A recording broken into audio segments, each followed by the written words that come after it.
Kecelakaan beruntun melibatkan 4 kendaraan terjadi di jalur Pantura Mundu, Kabupaten Cirebon, Jawa Barat. 3 orang terluka.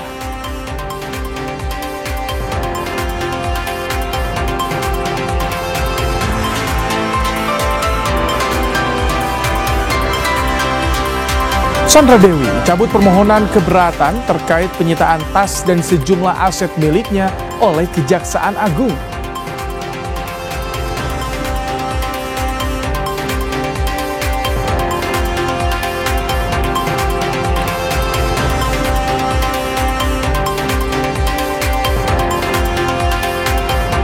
Presiden FIFA resmi luncurkan turnamen FIFA ASEAN Cup masuk kalender FIFA. Ajang ini dibidik timnas yang belum pernah rasakan gelar juara Piala AFF.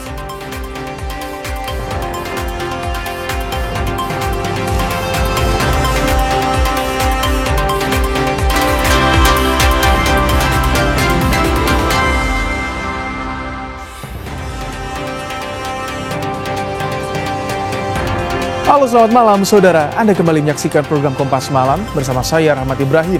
Selain 3 informasi tadi, kami juga masih memiliki informasi lainnya untuk Anda di malam hari ini. Langsung saja kita simak informasi pertama di Kompas Malam saudara. Kecelakaan beruntun melibatkan 4 kendaraan terjadi di jalur Pantura Mundu, Kabupaten Cirebon, Jawa Barat. 3 orang terluka.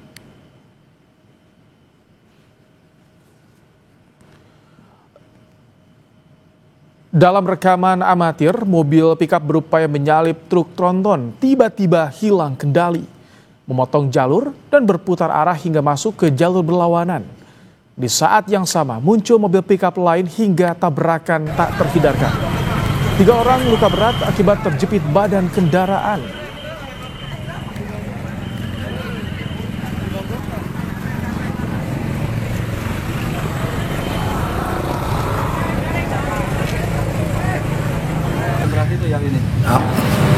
Dari arah Mundu menuju Kanci, menyalip dari sebelah kiri, yang mana di sebelah kanannya adalah truk tronton, langsung memutar arah di U-turn dengan kecepatan cukup sedang, sehingga terjadilah tabrakan di jalan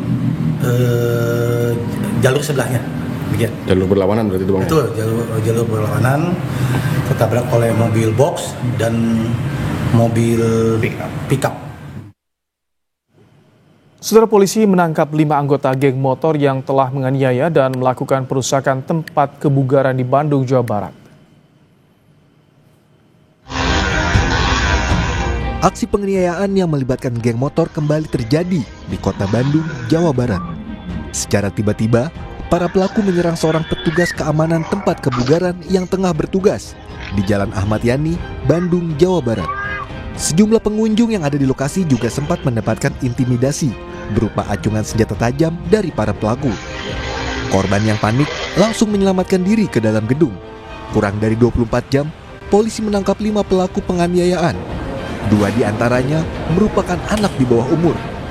Menurut pelaku, mereka menganiaya korban karena tersinggung saat korban menatap mereka saat melewati lokasi. Tidak terima karena merasa dilihatin, sehingga kelompok bermotor tersebut balik kanan dan langsung tanpa pemberitahuan apapun melaksanakan penganiayaan kepada para security maupun orang yang berada di tempat gym tersebut, dan sempat masuk ke dalam tempat gym tersebut.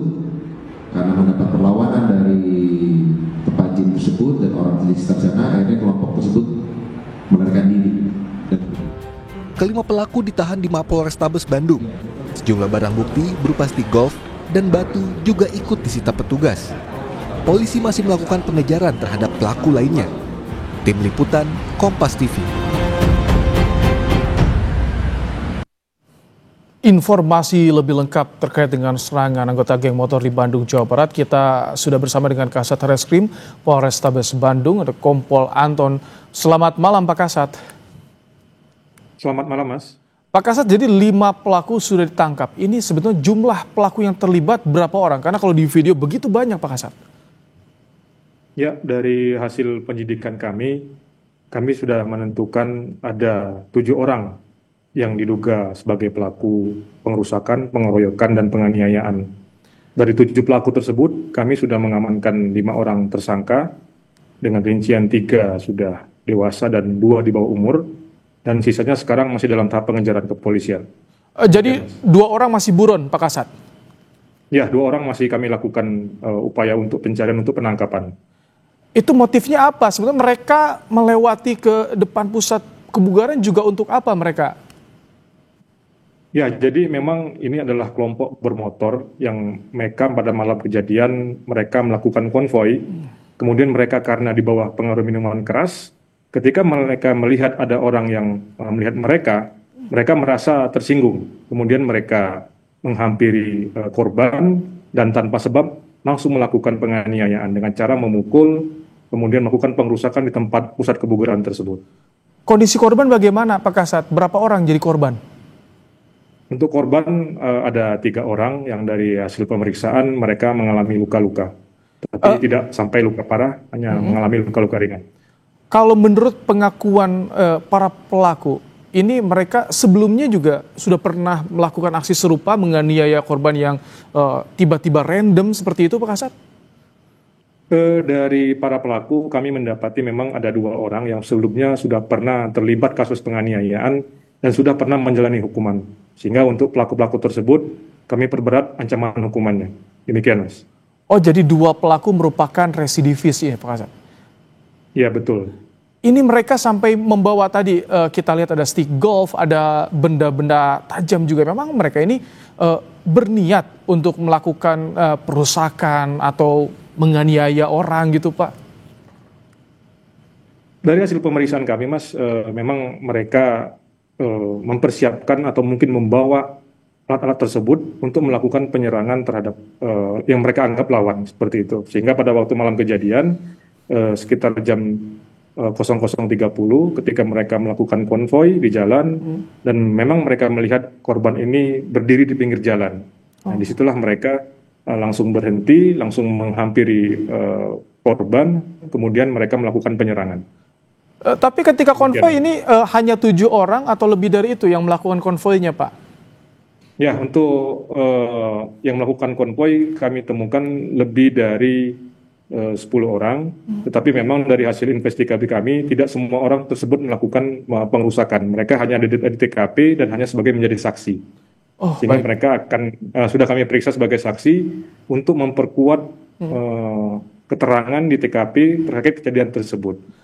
Pak Kasat, ini kan kalau bicara soal Kota Bandung, soal aksi dari kelompok bermotor atau gangster ini kan berkali-kali kita mendengar. Nah, bagaimana upaya dari polisi, Pak, agar ini kejadian seperti ini tidak kembali terulang? Kan khawatir, warga banyak yang merasa resah, Pak, ketika berjalan di malam hari, Pak.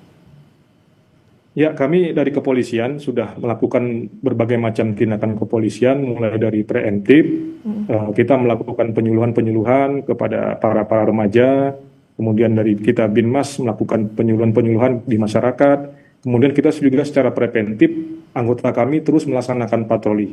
Pada siang hari, pada malam hari pun di tempat-tempat rawan, kita melakukan patroli. Dan yang pasti kami akan melakukan tindakan tegas bagi para pelaku yang membuat onar dan membuat rusuh di Kota Bandung. Demikian, Mas. Pak, agar ada upaya jerah, ini jeratan hukum bagi para pelaku yang terbukti menganiaya korban, Pak. Bagaimana, Pak? Ya, memang untuk menjerat para pelaku, kami kenakan pasal 170 KUHP, kemudian juga dilapis dengan pasal 351.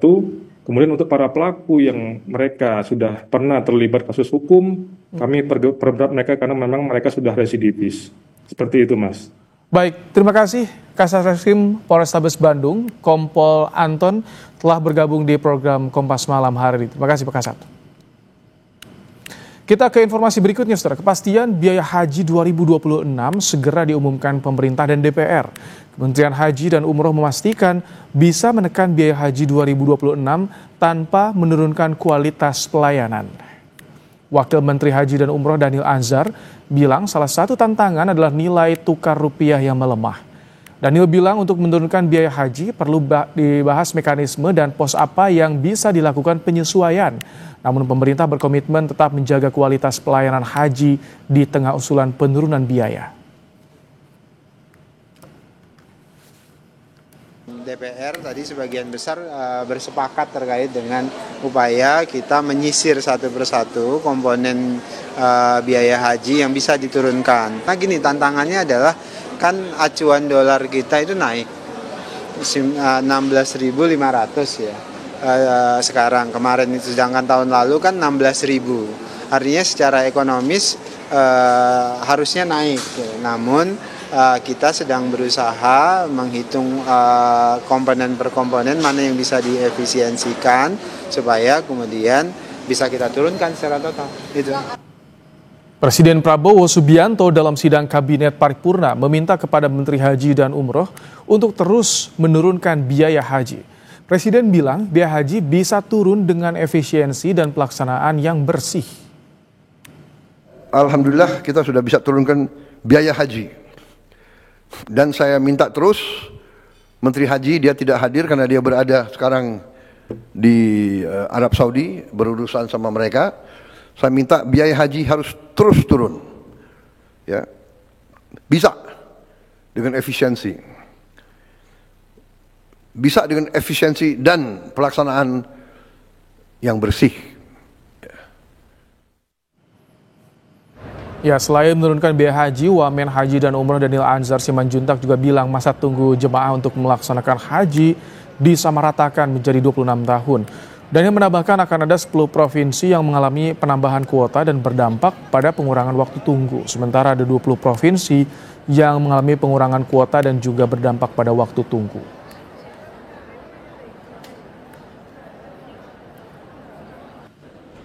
Sementara rencana kuota tahun 2026 pada seluruh provinsi memiliki masa tunggu yang sama. Dampak dari pembagian kuota dengan pola penghitungan baru tersebut akan ada 10 provinsi yang mengalami penambahan kuota dan berdampak pengurangan waktu tunggu, dan 20 provinsi yang mengalami pengurangan kuota berdampak menambah waktu tunggu. Kebijakan ini akan kami lakukan dengan skema kuota sama untuk minimal 3 tahun.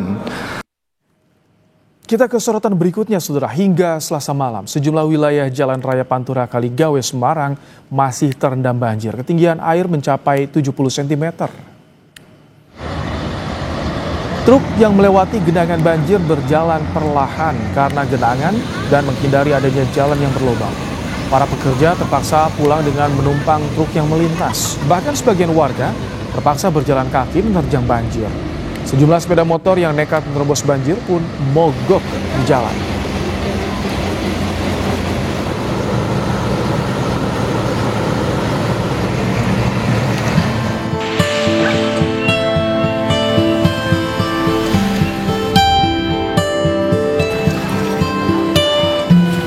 Banjir. Aktivitas warga di Semarang, Jawa Tengah lumpuh. Mobil ambulans pun bahkan tak bisa menembus banjir hingga seorang pasien lansia terpaksa dievakuasi pakai mobil bak terbuka. Pasien patah tulang dan stroke ini harus pindah rumah sakit sebab akses masuk Rumah Sakit Islam Sultan Agung juga banjir. Mobil yang mengangkut pasien menerjang genangan banjir menuju titik penjemputan ambulans. Itu patah tulang. Ini sudah lama sakitnya, Pak? Ya, patah tulangnya dioperasi 2 kali, yang 2 kali baru 2 bulan. Yang 1 kali sudah 17 bulan. Ini mau dibawa kemana, Pak? Ini dioper di Rumah Sakit Romani, kalau Pak Dokter tahu. Banjir mulai menggenangi Semarang sejak Rabu malam 22 Oktober lalu. Banjir sempat surut pada Senin malam. Namun hujan deras yang mengguyur Semarang sejak Selasa pagi membuat sejumlah wilayah kembali terendam banjir. Tim Liputan Kompas TV. Pasca banjir bandang menerjang wilayah Sukabumi, Jawa Barat, saudara, sejumlah warga terdampak kembali ke rumah. Warga Kampung Tugu, Desa Cikahuripan, Sukabumi, membersihkan sisa-sisa material banjir bandang yang menerjang wilayah mereka pada Senin sore. Namun sebagian warga masih ada yang mengungsi. Saat ini warga membutuhkan bantuan air bersih, makanan, dan pakaian.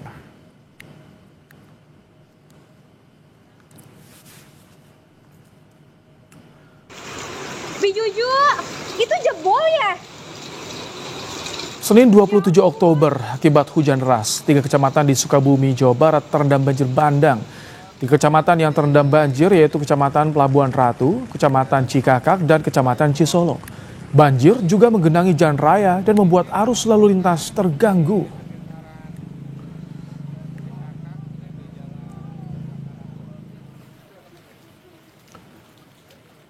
Selebritas Nikita Mirzani akan mengajukan banding atas vonis 4 tahun penjara yang diputus Majelis Hakim Pengadilan Negeri Jakarta Selatan.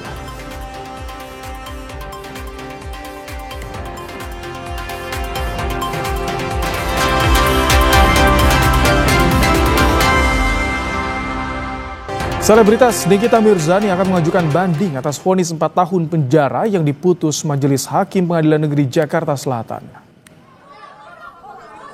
Nikita mengaku tidak menyangka vonis hakim jauh lebih rendah dari tuntutan jaksa, yakni 11 tahun penjara dan denda 2 miliar rupiah. Meski demikian, Nikita mengaku akan melakukan upaya hukum banding.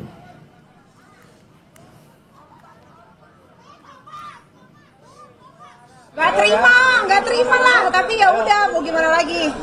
Kan masih ada banding. Ini jauh banget Ami dari tuntutan jaksa 11 tahun. Iya, gue mikirnya malah tadi 30 tahun nih. Banyak yang bilang kalau TPP gue tua di dalam. Sebelumnya, Majelis Hakim Pengadilan Negeri Jakarta Selatan memutuskan Nikita terbukti bersalah dalam kasus pemerasan terhadap pemilik produk kecantikan Dr. Reza Gladys. Nikita divonis 4 tahun penjara dan denda 1 miliar rupiah. Kasus bermula dari tudingan Nikita terhadap produk Reza yang disebut bisa menyebabkan kanker. Nikita lantas meminta uang 5 miliar rupiah untuk tutup mulut. Merasa terancam, Reza memberikan 4 miliar rupiah lalu melapor ke polisi.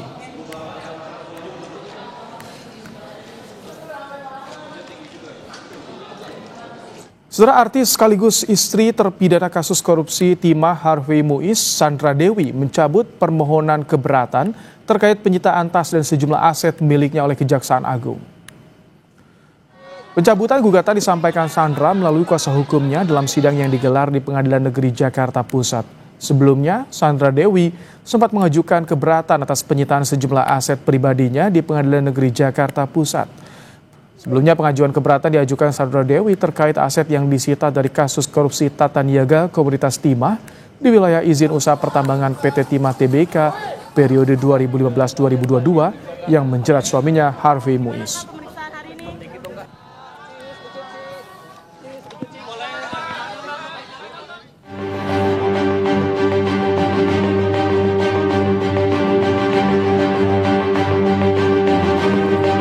Kasus korupsi tata niaga timah yang menyeret suami artis Sandra Dewi, Harvey Muiz, membuat aset sang istri ikut disita. Deretan barang branded Sandra Dewi disita jaksa. Pada Senin 21 Oktober 2024, pemain film dan sinetron itu pun menyatakan keberatan. Selain 88 tas mewah berbagai merek ternama, ada beberapa aset Sandra Dewi yang turut disita, yakni logam mulia, rekening deposito 33 miliar rupiah, 3 bidang tanah dan bangunan di Kebayoran Baru, Jakarta Selatan, 2 bidang tanah dan bangunan di Kembangan, Jakarta Barat, dan 2 unit kondominium di Kelapa II, Tangerang, Banten. Kejaksaan Agung mempersilakan Sandra Dewi mengajukan keberatan atas penyitaan sejumlah aset miliknya. Menurut Kepala Pusat Penerangan Hukum, Kejaksaan Agung Anang Supriyatna, hak mengajukan keberatan soal penyitaan aset juga diatur Undang-Undang Tindak Pidana Korupsi. Anang juga bilang tindakan penyidik menyita aset yang terkait Harvey sudah tepat. Namun selama pihak yang mengajukan memiliki bukti kuat dan putusan pengadilan, barang tersebut akan dikembalikan setelah kasusnya inkrah. Permintaan keberatan dari Sandra Dewi terhadap beberapa aset yang disita dalam perkara atas nama suaminya Harvey Muiz, dan perkara ini kan sudah diputus dan dalam upaya hukum. Nah, yang jelas perkara ini sudah sampai tingkat hukum dan terhadap barang-barang yang dimintakan sudah disita dan diperkuat oleh pengadilan. Terhadap itu ya silakan, memang dari pasal 19 Undang-Undang Tipikor diatur bagi pihak ketiga yang merasa dirugikan silakan. Dan kemarin majelis juga sudah melakukan persidangan, didengar masing-masing baik dari pihak Sandra Dewi maupun dari pihak penuntut umum dengan menghadirkan beberapa ahli maupun penyidik, di mana bagaimana alurnya kan kemarin sudah agak jelas kan, dari mana sebagian bahwa memang sebagian besar kalau dari alurnya ceritanya itu berasal dari Harvey Muiz sendiri. Namun Sandra Dewi akhirnya mencabut gugatan keberatan soal penyitaan aset. Hakim pun menyatakan vonis Harvey termasuk perampasan aset dapat dieksekusi. Penetapan pencabutan permohonan keberatan Sandra Dewi dan kedua adiknya Kartika Dewi serta Raymond Gunawan dibacakan hakim dalam persidangan di Pengadilan Negeri Jakarta Pusat Selasa 28 Oktober 2025. Tim Liputan Kompas TV. Saudara Menteri Keuangan Purbayayudi Sadewa memperkirakan pertumbuhan ekonomi Indonesia di kuartal 3 2025 sedikit melambat dibanding kuartal sebelumnya 5,12%. Menkyu Purbaya memperkirakan pertumbuhan ekonomi Indonesia kuartal 3 2025 sedikit melambat namun masih pada level 5%. Hal tersebut merupakan dampak dari aksi besar yang terjadi pada Agustus lalu. Meski demikian, Purbaya meyakini pertumbuhan ekonomi kembali meningkat pada kuartal 4 2025 yang bisa mencapai 5,5%. Masih sedikit di atas 5. Masih di atas 5. Sama aja nggak berubah. Sedikit di atas 5 lah. Iya, dekat-dekat. Tapi lebih rendah ya Pak dari kuartal 2. Mungkin lebih rendah. Saya nggak tahu lebih rendah sedikit katanya. Sekedar ribet-ribet. Tapi yang penting triwulan keempat prediksi dia nih di atas 5,5%.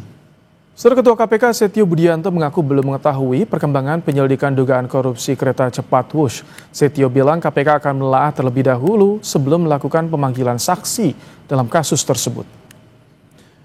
Ketua KPK bilang belum mengetahui banyak terkait dengan lanjutan penyelidikan dugaan korupsi kereta cepat Wush.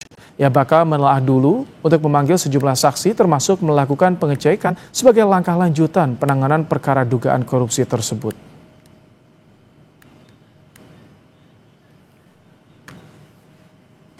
Saya belum cek ya, gitu. Nanti pasti dari Direktorat Pelayanan Pengaduan Masyarakat nanti akan merespon seperti apa, gitu. Tapi ya segala sesuatunya akan kita lanjuti. Akan ada yang dipanggilan untuk diperiksa ya? Ya saya ditelaah dulu. Gitu. Kalau untuk sekarang maksudnya tahap apa Pak ini Pak untuk di penanganan ini? Sudah masuk tahap apa nih? Ya nanti saya cek lagi seperti apa dalam.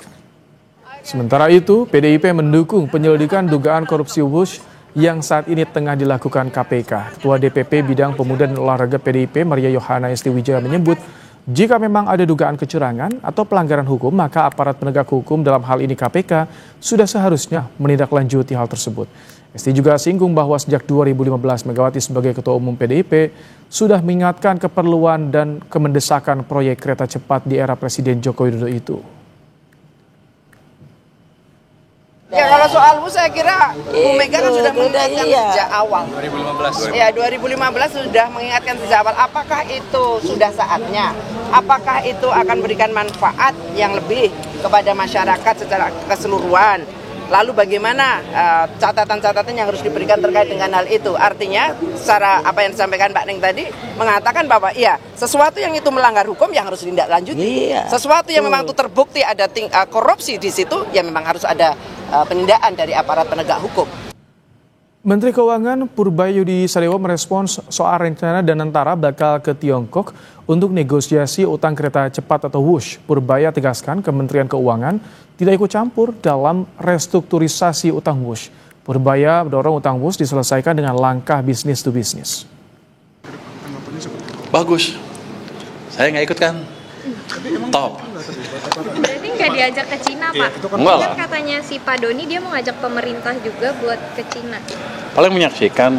Kalau mereka udah putus kan udah bagus. Top. Enggak, saya sebisa mungkin nggak ikut, biar aja mereka selesaikan business to business. Jadi top. Ketua Badan Timnas Sumarji mendapatkan tugas dari Ketua Umum PSSI Erick Thohir untuk mencari pelatih Timnas. Kompas Malam segera kembali.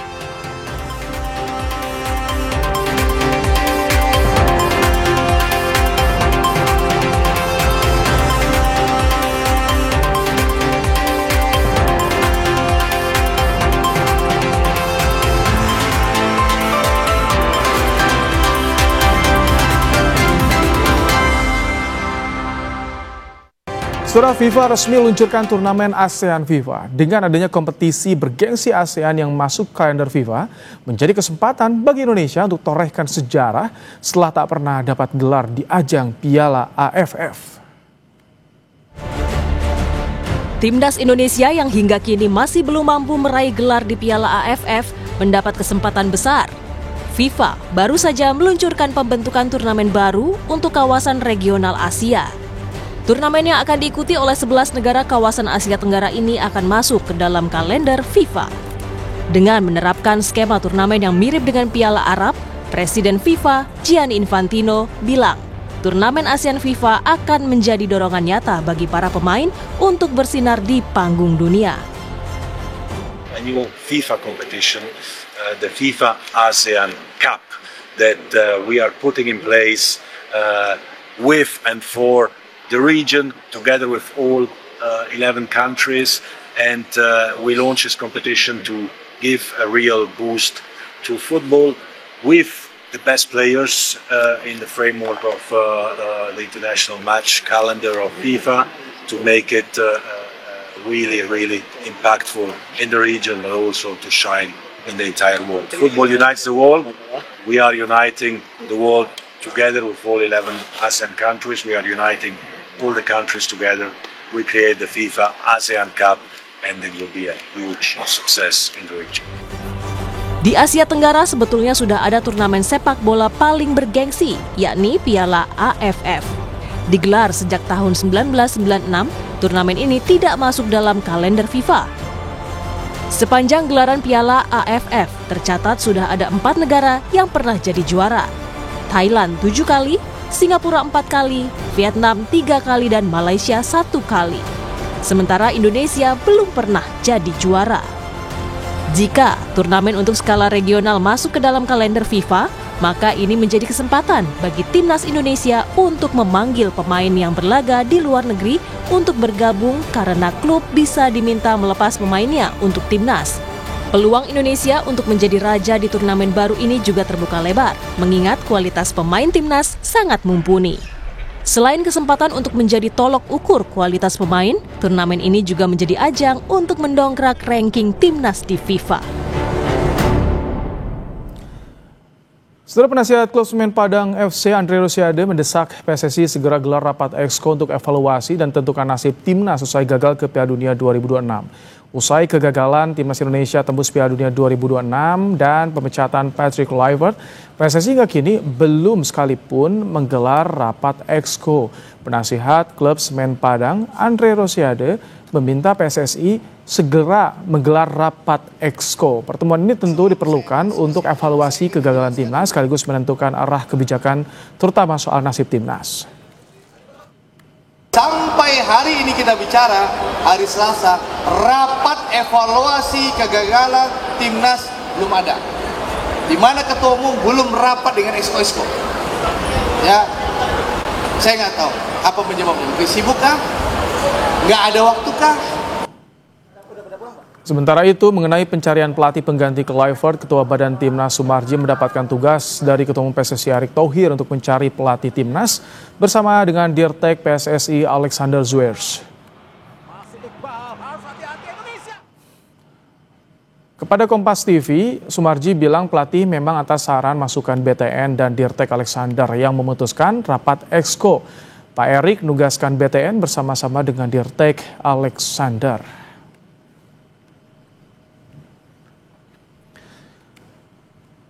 Ya, sudah membahas soal bagaimana pencarian pelatih timnas dan ambisi Indonesia di ajang FIFA ASEAN Turnamen. Kita sudah bersama dengan analis sepak bola Wesley Huta Galung. Selamat malam, Bung Wes. Selamat malam, Mas Lain. Kami dapat info BTN dan Dirtek mulai ditugaskan nih untuk cari pelatih. Ini sebuah kabar baik menurut Anda di tengah penantian yang panjang soal siapa pengganti Kluivert di timnas, Bung Wes. Pertama, memang kita tidak perlu lagi buru-buru mengambil keputusan ya, Mas Ibrahim. Setelah apa yang terjadi dan keputusan federasi bahwa November tidak ada FIFA Match Day untuk timnas senior, memang benar tidak perlu buru-buru lagi mengambil pelatih. Yang kedua, sudah saatnya memang kita punya Dirtek dan Dirtek itu dilibatkan. Kita punya badan tim nasional dan itu dilibatkan. Cuman memang dari dulu kan kita bertanya, yang memutuskan pelatih itu siapa, masukan dari mana, kalau masukan dari Esko, apakah di Esko kita sekarang itu ada 1 orang atau 2 orang yang menguasai unsur teknis. Unsur teknis sepak bola, bahwa sepak bola itu pelatih harus begini, kenapa? Sepak bola butuh begini, semua program, semua tujuan, semua jangka panjang, ada tidak unsur teknis dari ketum sampai Esko yang punya kemampuan. Nah, syukurlah kita punya Alexander Dwight yang berstatus direktur teknik, dan dia harus dilibatkan. Kita punya penasehat namanya Jordi Cruyff, dia harus dilibatkan juga. Dan saya setuju, jangan lagi buru-buru, jangan lagi one man show. Itu ada sebuah masa lalu yang tidak boleh terulang, bahwa kita buru-buru memilih pelatih. Tapi berulang kali saya sampaikan, coba kita lihat yuk isi perjanjian PSSI dan KNVB, Federasi Sepak Bola Belanda, apakah di dalamnya memang ada kita harus memakai pelatih tim nasional dari Belanda, itu yang kita harus tahu. Oh, itu harus dipastikan ya, apakah ada klausul seperti itu atau tidak. Tapi kalau misalkan bicara soal latar belakang Sumarji dan juga Alexander Zes, ini kira-kira pelatih bagaimana yang dicari oleh mereka, Bung Wes? Nah, itu memang kita harus kembali kepada filosofi bermain. Kerangka tim kita, kalau filosofi bermain sepak bola kita kenal dengan Villanesia yang sudah diupdate, itu kerangkanya berdasarkan sepak bola anak-anak di Indonesia. Nah, timnas kita kerangkanya apakah masih memakai anak-anak yang berkompetisi di dalam dengan filosofi bermain yang kita sebut Villanesia ini yang terus dikembangkan, atau sudah terus akan memakai strategi jangka pendek yang diteruskan melewat diaspora ini menjadi kerangka tim. Pemain-pemainnya kan itu, kalau Mas Ibrahim ingat, waktu lawan Arab Saudi, ada 8 pemain diaspora di starting lineup, ada 8 di bangku cadangan. Waktu lawan Irak, ada 9 yang starting lineup diaspora, ada 9 yang di bangku cadangan. Itu belum termasuk Nis, belum termasuk Emil. Jadi kita punya kerangka yang mana? Nah, dari kerangka itu kalau mau diteruskan, dicarilah gaya bermain sepak bola yang cocok, dan siapa yang cocok menangani para pemain kita. Jadi itu dulu, kerangkanya yang mana nih? Kerangka diaspora masih akan diteruskan, berarti kan memang fondasi timnya di situ. Nah, carilah pelatih yang cocok untuk menangani para pemain-pemain kita yang dari luar negeri. Oke, sesuai dengan materi pemain yang kita miliki tentunya. Tapi Bang Wes, kalau misalkan sekarang udah mulai nih Pak Marji dan juga Alex sudah mulai mencari nih, kira-kira biasanya berapa lama nih idealnya menurut Anda hingga nanti diputuskan oleh Esko, oke, ini yang dipilih? Ya, semoga nggak ada cerita lagi dapatnya pas Natalan gitu ya. Nggak ada cerita lagi kepepet hanya 1 orang yang datang. Jadi bulan Maret sudah wajarnya ada, dan persiapan itu saya pikir cukup dari baru persiapannya, karena kerangka tim ini kan sebenarnya sudah terbentuk di era Sintayong, dan PT Clever tinggal meneruskan. Nah, kalau ada pelatih baru kan angkanya ini tinggal memainkan dengan strategi karena masing-masing pelatih itu punya filosofi bermain, punya yang berbeda dengan pelatih lainnya. Tinggal mencetak aja. Dan yang penting menurut saya, Mas Ibrahim, jangan terlalu banyak drama, fokus ke unsur teknis, jangan terlalu banyak drama, dan federasi juga kurang-kurangin bicara yang aneh-aneh supaya fokus masyarakat itu melihat teksnya, bukan dramanya. Jadi kalau kita mengkritik evaluasi, yang kita evaluasi aspek teknisnya, bukan drama-drama dan di karang-karang sehingga intrik-intriknya ya. Kita lebih pakai intrik-intrik yang dicipta itu. Oke, ini kalau bicara soal timnas, saya sebenarnya agak mendengar kabar ada FIFA ASEAN Cup yang masuk kalender FIFA, kan ini kayak jadi oase ya, Bung Wes. Nah, kalau misalkan melihat turnamen ini harus jadi target baru bagi timnas nggak sih, Bang Wes? Nah, saya juga mau tadi soal target ya, Mas Ibrahim. Kalau kita menentukan pelatih kepala senior, evaluasinya ukurannya yang dipakai adalah target juara, target prestasi. Jadi bukan target pembinaan ya. Kalau untuk timnas senior, pelatihnya tidak boleh lagi bilang membina, enggak. Ukurannya adalah prestasi. Targetnya apa? Tapi dari federasi apa? Nah, dengan FIFA ASEAN Cup ini, saya itu menjadi sebuah momentum untuk memaksimalkan pemain-pemain kita, karena kalau dari FIFA, tadi Presiden FIFA mengatakan kan, dia ingin pemain-pemain terbaik setiap negara itu yang bermunculan di turnamen yang mereka ciptakan. Kalau AFF selama sponsor masih ada akan turun kelasnya menjadi U23 bisa jadi, atau dilebur dengan FIFA, saya nggak tahu. Tapi pada ketika ini insting saya mengatakan 2004 ini pas Piala Eropa, nggak mungkin pas Piala Dunia kan? Yeah. Kalau kita pas Eropa bermain kan tidak berbenturan, tidak ada yang kena nih. Tapi kalau Piala Dunia kan bahaya. Oke, jadi sebetulnya kita diuntungkan ya kalau misalkan turnamen ini nanti bergulir, kita diuntungkan dengan banyaknya pemain yang abroad, itu bisa diizinkan oleh klub karena masuk kalender ya. Ya, dan targetnya sudah pasti sudah harus target tertinggi karena tim pemain terbaik yang kita kumpulkan, dan tidak boleh lagi target antara Piala AFF kita 6 kali runner up, ya kan? Itu kan menjadikan ya, kita negara besar. Malaysia punya 1 gitu di waktu kita tuan rumah. Kita punya 6 runner up. Ketika ini berubah, ada federasi dunia yang mengatakan, "Ayo ikut saya, semua pemain terbaik bisa kalian mainkan." Udah nggak diterima. Oke, ini kan kemarin baru resmi diluncurkan, artinya dengan adanya turnamen ini perencanaan PSSI untuk timnas agak sedikit diubah dong menurut Anda nih? Blueprintnya itu kan yang harus disampaikan. Ketika nanti ini ada perubahan tanggal berapa, tahun berapa, perencanaan jangka panjang yang kita tahu. Target antara, target pendek, target jangka menengah, target jangka panjang. Target jangka panjang kan Piala Dunia, kita lolos. Tapi target jangka menengahnya apa? Saya pikir kalau semifinal Piala Asia, ayo. Kemudian itu 2027 kan.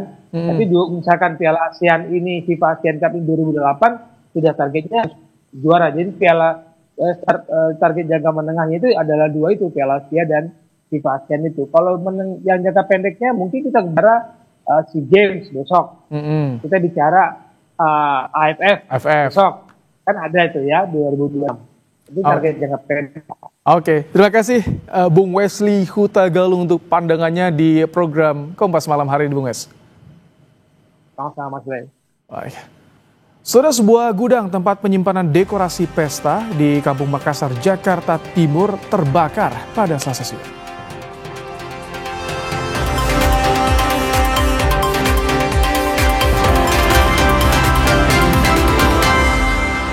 Saudara, sebuah gudang tempat penyimpanan dekorasi pesta di Kampung Makassar, Jakarta Timur terbakar.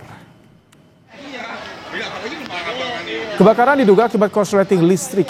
Banyaknya material mudah terbakar membuat api dengan cepat membesar dan merambat ke 4 rumah. 13 mobil pemadam dikerahkan ke lokasi untuk memadamkan api. Tidak ada korban jiwa, namun kerugian materi ditaksir mencapai 1 miliar rupiah.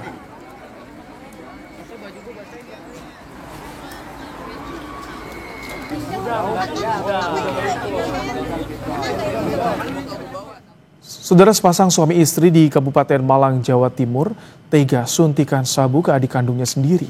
Itu dilakukan tersangka sebagai bentuk pelampiasan sakit hati kepada orang tua. Personel Satreskrim Polres Malang menggerebek Pasutri Koko dan Dinda di rumahnya di daerah Ngamarto, Kecamatan Lawang, Kabupaten Malang, Jawa Timur. Keduanya melakukan hal di luar nalar kepada adik kandung perempuan yang masih berusia 17 tahun. Koko, kakak kandung korban, mengajak istrinya menyekap dan menyuntikkan sabu kepada sang adik. Koko membeli sejumlah paket sabu dari seorang bandar narkoba asal Pasuruan seharga Rp300.000. Kemudian pelaku pura-pura mengajak korban jalan-jalan ke pantai, tetapi korban malah disekap di rumah pelaku dan disuntik sabu. Kepada polisi, tersangka mengaku nekat mencekoki adiknya sabu karena iri dengan kasih sayang orang tua yang dinilai berlebih kepada korban.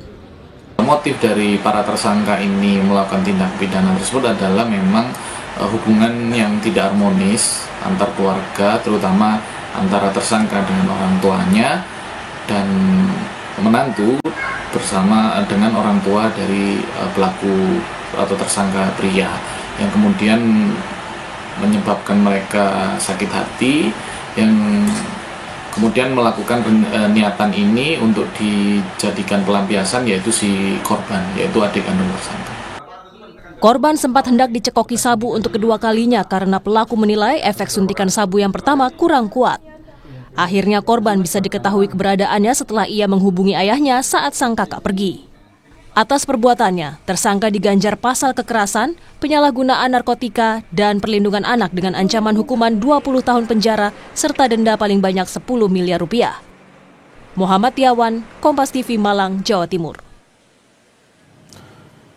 Erupsi Gunung Merapi disertai luncuran awan panas guguran kembali terjadi pada Selasa siang.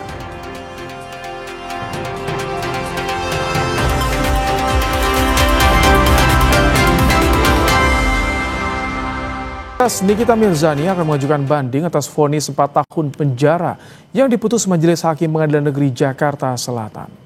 Nikita mengaku tidak menyangka vonis hakim jauh lebih rendah dari tuntutan jaksa, yakni 11 tahun penjara dan denda 2 miliar rupiah. Meski demikian, Nikita mengaku akan melakukan upaya hukum banding. Nggak terima lah, tapi ya udah mau gimana lagi? Kan masih ada banding. Ini jauh dari tuntutan jaksa. Ini jauh banget tapi dari tuntutan jaksa 11 tahun. Iya, gue mikirnya malah tadi 30 tahun nih. Banyak yang bilang kalau TPP gue tua di dalam. Kejaksaan Agung merespons vonis 4 tahun penjara Nikita Mirzani dengan mempertimbangkan upaya hukum lanjutan. Kita tuntutkan 11 tahun. Ya, kita menghormati prinsipnya keputusan yang dibuat oleh Majelis Pengadilan Negeri Jakarta Selatan, dan sampai saat ini penuntut umum akan masih mempunyai waktu, batas waktu akan menyatakan apakah nanti pikir-pikir atau upaya hukum terserah nanti menerima atau tidak, nanti penuntut umum menyatakan pikir-pikir dulu, karena waktu batas waktu sesuai itu 7 hari untuk menyatakan kalau itu banding atau tidak. Erupsi Gunung Merapi disertai luncuran awan panas guguran kembali terjadi pada Selasa siang, saudara. Berdasarkan catatan petugas pos pemantauan Gunung Merapi, jarak luncur guguran awan panas kali ini mencapai 1.500 meter ke arah hulu Sungai Kerasak di sisi barat daya Gunung Merapi. Saat ini, status Gunung Merapi ditetapkan berada di level 3 atau siaga. Warga dan wisatawan juga diimbau untuk tidak melakukan kegiatan apapun di dalam zona bahaya.